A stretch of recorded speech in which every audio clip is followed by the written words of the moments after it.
I had another dream on Monday, December 29th, and I believe it's a message from the Lord.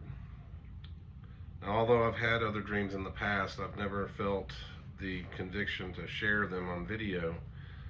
Um, Shared some with some individuals that I trusted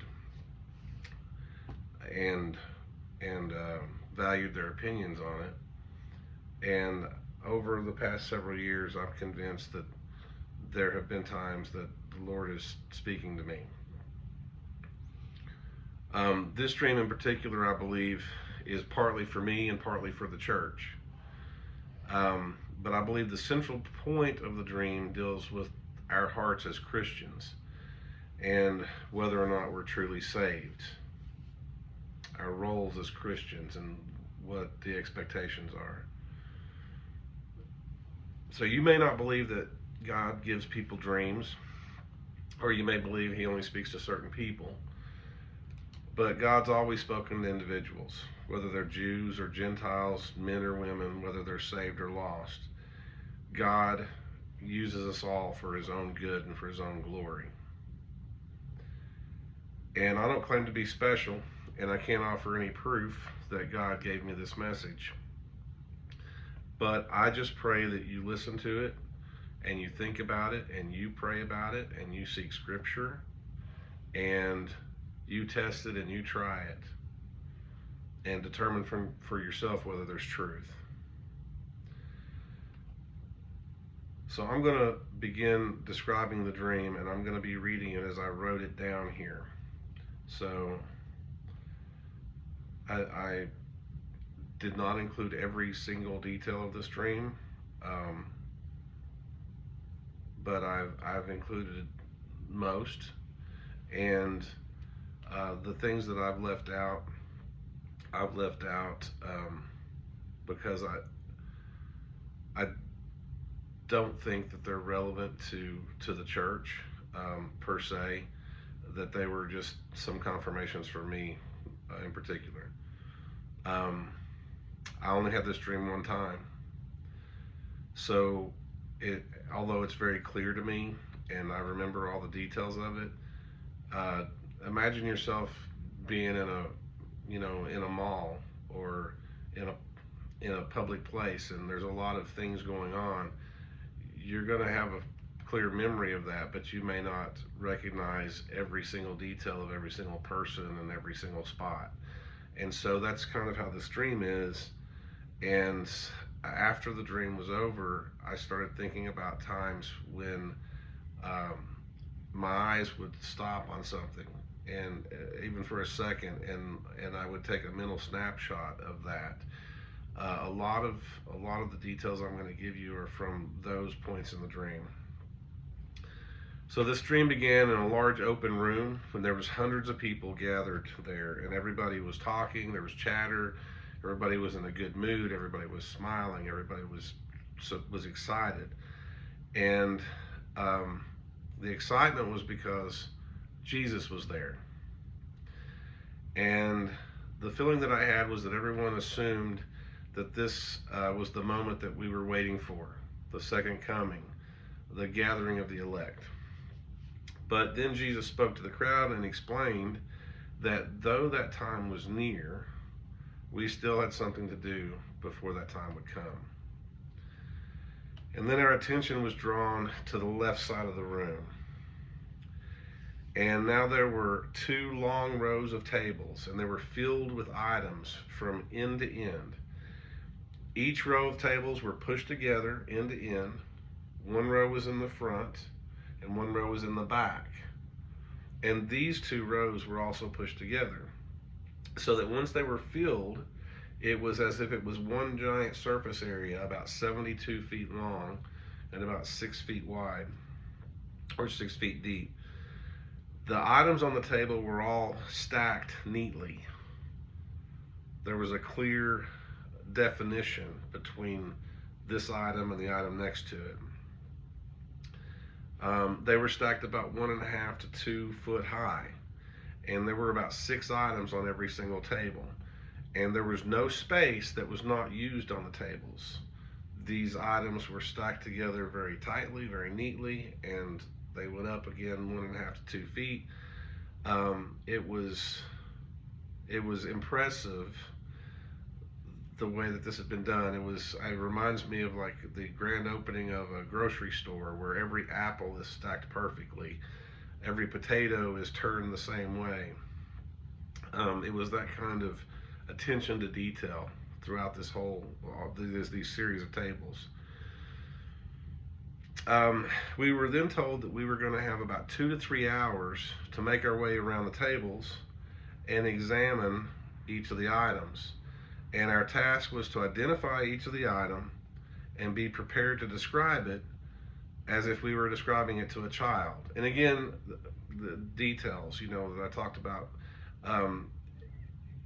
In this dream, I don't remember being told that the age of this child, but I remember feeling like this age of this child was between, say, the age of 5 and a third grade child, a child in the age that they would be in third grade. So like 5 to 8.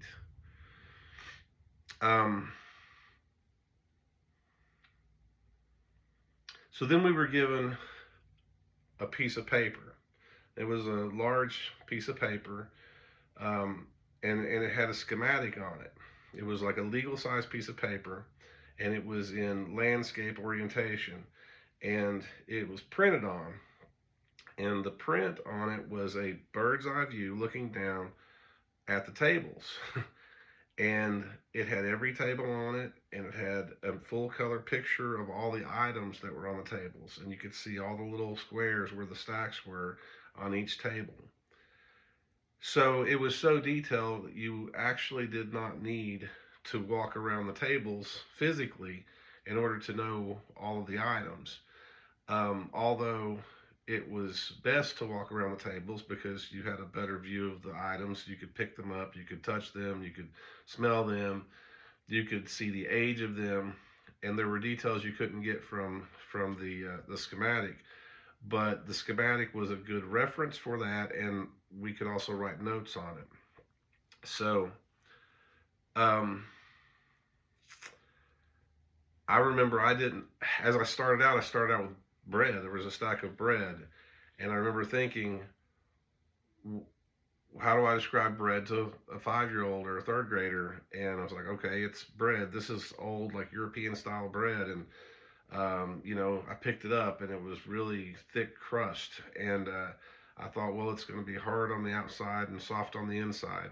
So I put it back down. I jotted down a note. I went to the next item, and it was fabric. And I was like, well, you can make clothes out of these. And then I saw straw mats rolled up and tied, and I thought, well, you could unroll them, and you could lay down on them and sleep on the floor.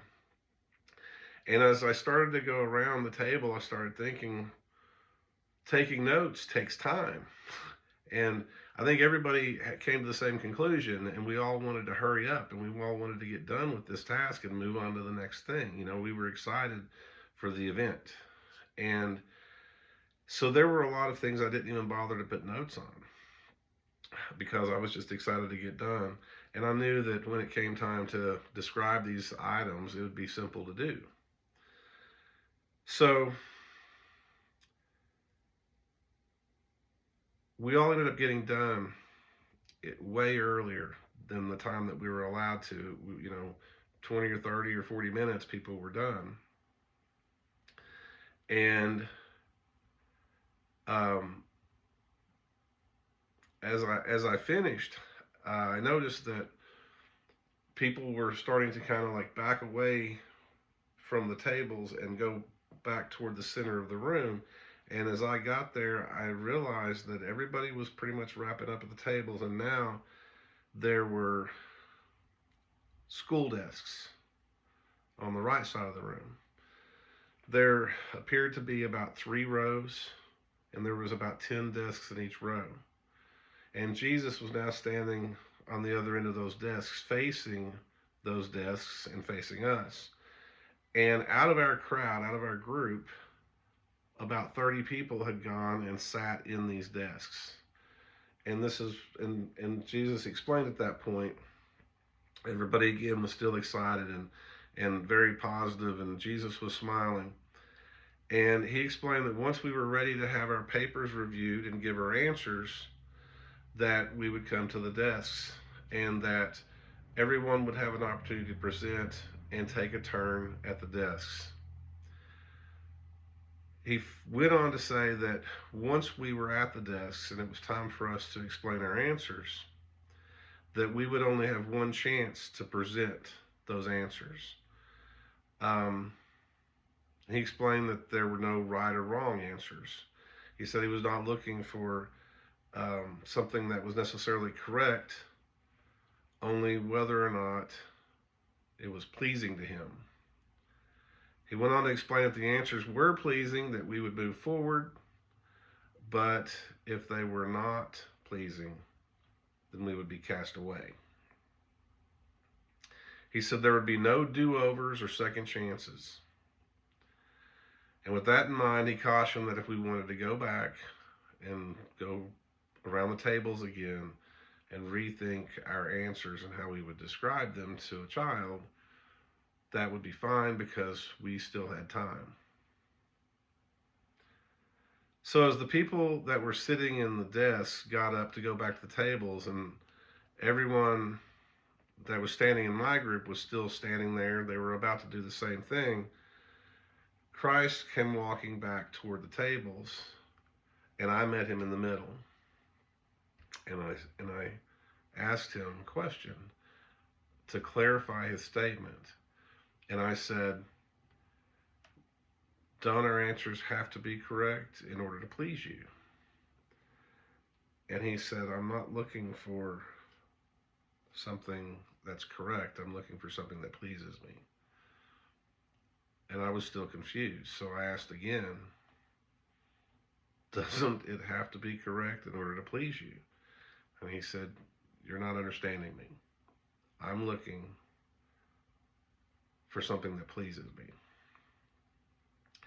And so I turned away to go back to the tables, and now that joy, that sense of anticipation, that excitement, that now was replaced with a healthy dose of fear and concern.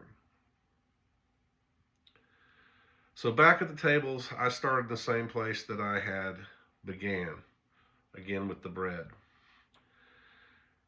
And thinking about how to describe this to a 5-year-old, now I was taking it more seriously, and I was more sober about it, and I was more purposeful with how I was going to need to answer this. I needed to do this in a way that was going to be pleasing to the Lord. So I look at this bread, and again, it's a hard baked bread. I could tell this bread looked like it was baked in a clay oven on stone. It was blackened on the bottom, charred a little bit as if it got too hot in the fire. And it wasn't like a lot of breads that we buy in the deli, even the European breads that are rounded up on top. This was a really flat type of bread and very square. And it was probably baked in the same type of oven that was used during the time that Christ was on earth. This is a Middle Eastern type thing in my mind. And it was probably the same type of bread that Jesus ate back then. And it was a very simple bread. Bread's basically made out of 3 ingredients. It's made out of flour and salt and water. And I thought, flour. Flour is wheat separated from the chaff that is ground under pressure and transformed into something else. And water, Christ is the living water. And salt, Christ said that we are the salt of the earth. You mix flour and water and salt together, and you put it in a fire, and it transforms into bread. And Christ is the bread of life.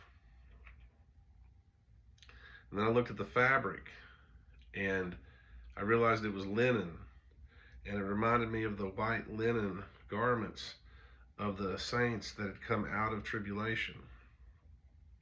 And I looked at the straw mats, and I remembered the paralytic at the pool of Bethesda, who after being healed was told to pick up his mat and walk. And I felt like at that point I understood the difference between whether something was right or wrong and whether or not it pleased the Lord. Now, if you want to think about this dream and what you think it may mean, if it means anything, and you want to pray about it, do that now. And then if you want to, come back and finish watching this video. But if you want to hear my explanation of what I believe this means, then that's what I'm going to do next. I think this testing period is tribulation. I think the test is for us to please God. To show others the proof of God in all things, to share our testimony of God. The word of our testimony, the evidence of our faith, to raise up our children to believe in God, raise them in the ways of the Lord, and so they don't depart from it. And as people humble themselves and seek the Lord, be there to encourage and to exhort them and to share your testimony and to share the word, to be laborers during the time of harvest. Teach the gospel of the kingdom to others, be a light in the darkness. And it's not enough to be right. Our heart has to be right. We have to please the Lord. And time's running out. The tables and the contents on the tables, and I may not have mentioned this, but all of the items on these tables, they reminded me of items that you'd see in a bazaar, like on the streets in a Middle Eastern city. Things that people would sell, common everyday items. Things made of wood, of metal, nothing modern. But I believe what these items represent is all the things that we see in the world. We should be able to see God. When we are driving down the road and we see a tree, do we think about the fact that Christ died on a tree to save us from sin? When we are driving down the road and we drive past a ditch, do we think about the story of the donkey in the ditch? When we're walking down a path and we see a stone in our way, do we think about the fact that Christ is our rock? You know, when we see a candle, do we think about being the light of the world? If you really stop and think about it, there's nothing that we could see that we can't think about a story in the Bible about God, or about creation, about His mercies. Even when we see a tent, there's a tabernacle. When we see a home, we see a dwelling place. We see the dwelling place of God. We can think about, there's hardly anything I can imagine that we could run across in our lives that if we are thinking about God at the moment, we can see God in that, and we can be reminded of God. And I think that that's part of our challenge, is to put God in our heart in a way that we think about Him constantly. We think about His love for us, and we think about the covenant that He is living up His end of the bargain with. And what are we doing? I believe the desks are the area of separation. Not everyone in the crowd was sitting at the desks at the same time. Just as in tribulation, not everybody's going to exit this earth at the same time. Some will leave, some will be at the desk while some are at the tables. And I believe that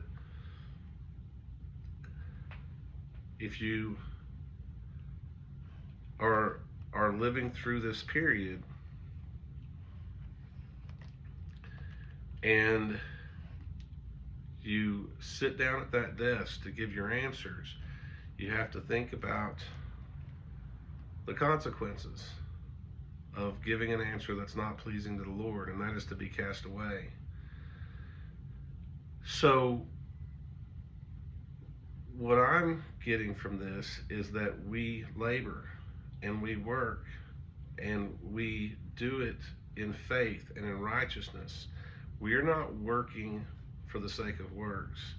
We're working in faith, with faith, abiding in Christ, to share the testimony.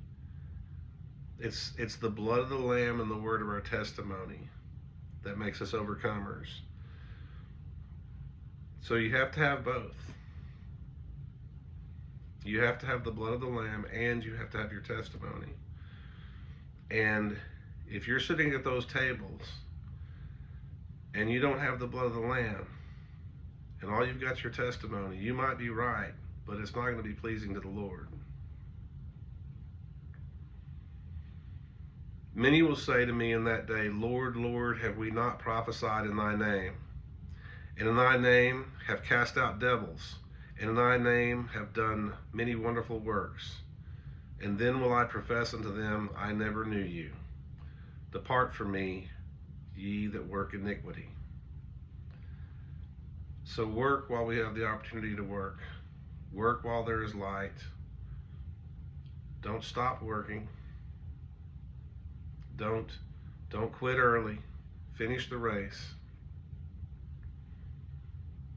Get the job done to the best of your ability. Don't stop taking that test until the bell rings and you've got to give your answers. Be sober and dedicated through faith to endure in the race and continue the tasks that are pleasing to God.